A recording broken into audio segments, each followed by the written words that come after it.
Hi guys, Happy New Year. I have made a very small resolution to begin putting a little more of my work out there in the open. So this is a peek inside my art journal. I would not normally share my art journal because it's intensely private, but this was a page that I had a lot of fun with, and it's actually just fun in general instead of just kind of showing how crazy the inside of my mind can be. I started this off using a stencil with the Be Grateful part and some kind of teal,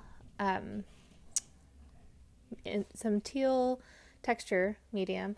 And this is probably the first time that I can ever think of that I did any type of project where I did the foreground first and then put on a background. I'm not even going to pretend to be ashamed of my tardiness to the Distress Oxide Club. But here I am, and I've been using these for about a month now, and I'm entirely in love.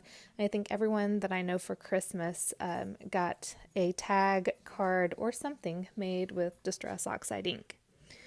So I've got one layer down, and I think that's Wild Honey, and here I go with antique linen. So when I watched Tim Holtz do a tutorial on this, he said that you could just reuse and get your ink pads dirty, and he loves a dirty ink pad. But when I started doing this second layer here, I still had too much of the Wild Honey, and I really didn't like how it was coming out. So I just went and got a blank sponge.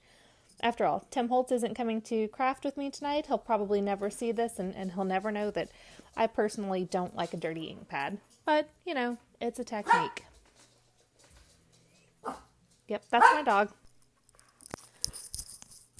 Okay, so brief intermission. We're back with crafting with dogs because I now have the Shih Tzu in my lap, and you know she wants to play crafts as well. So I think that my newfound obsession with Distress Oxides is not going to go away anytime soon. It's going to continue to be what it is.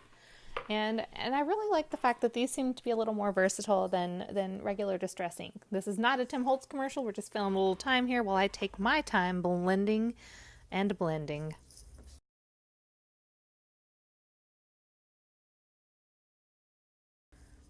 So one thing I do not mind, even though I might not like a dirty ink pad, is I don't mind reusing the same baby wipe or paper towel or whatever it is.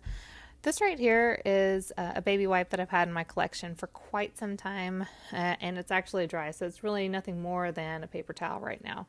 And I might also add that part of my getting back into this is clearing out my craft room, so I'm finding all kinds of things, like dried baby wipes that I haven't seen for a while. So this is my favorite distress tool. Most of the distressing I do on my videos is off camera because I have a particular place I like to do that. It keeps down on some of the mess. Clearly not all of it, but it is. I'm sure everyone has their favorite color. Mine actually is Antique Linen by Tim Holtz, and so this is just the regular distress ink. And after I distress any of my papers, I typically go around the corners of it with some shade of ink. So this is the Antique Linen, and you know, just all around, kind of speed it up a little bit. Not a problem at all. I'm going to do the other layer as well that you see down there on the page.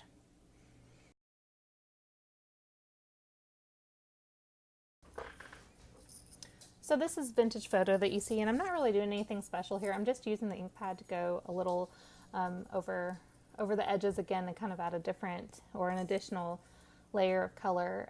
As most of you know, art journaling is really just about what you were feeling that day. So I was kind of feeling the colors, and I was kind of feeling the normal creamy colors that I really enjoy. And teal's kind of been my third favorite color for about 4 years now, so that explains where we came out with the Be Grateful. So this was when I realized that I wasn't going to be able to use the full sheet that I had gotten. I hate when I run out of space on a piece of paper, and especially in this case, because after I put the Be Grateful down with the stencil, I kind of cleaned my palette knife off on the back of the page, which I like to do with colored texture because it just kind of creates something. You never really know what it's going to do. So I cut my piece of paper in half, picked my favorite half, and decided to keep my teal strokes in the background there. Of course, the only problem with that is that once you cut it in half, you're going to have to cover the not distressed portion. So I delved into my ribbon drawer And as you can see right there on the right hand side, I've got a nice selection to choose from. You can never have too many ribbons to choose from. So I really liked that, but it was a little too brown. It wasn't part of the mood. It wasn't what I was looking into journaling that night. Way too white.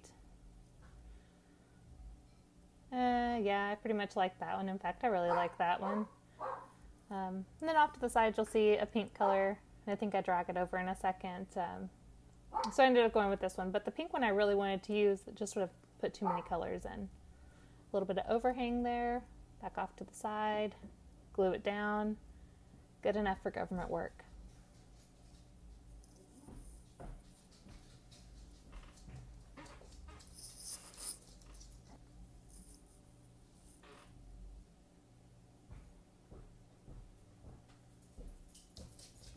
Now to glue down the other side here. This is something I've had in my collection for years. And I've just kind of held on to this piece of paper. In fact, I bought about 5 or 6 pieces of this, or sheets of this paper, I should say, just because I loved it. I loved the whole sentiment behind it. I love the roses. I love the vintage part. And last night when I was going through this, I realized that was one of the things that I'm grateful for, is people that have beautiful hearts and beautiful souls. And this next tag here was kind of the catalyst for all of this, that says beauty begins when you decide to be yourself. So I was working on another project and came across that tag and set it off to the side, and it's kind of been my inspiration for the last couple of months. And it was at the very end of this or at the very beginning, I should say, what I decided to use as my inspiration.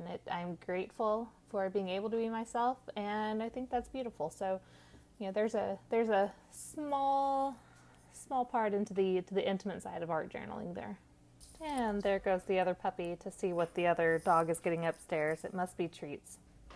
So again, I'm doing a lot of this to kind of take inventory. I haven't done a lot of crafting and art over the last couple of years, and I've got way too much stuff in my room to be responsible. So this is a Teresa Collins stencil that I actually had completely forgotten I had. It was a surprise to me to find it yesterday. I'm super happy too. That is where the Be Grateful stencil part came from. Of course, there are 3 stencils in that pack. Feel free to find that or something similar that suits your purposes.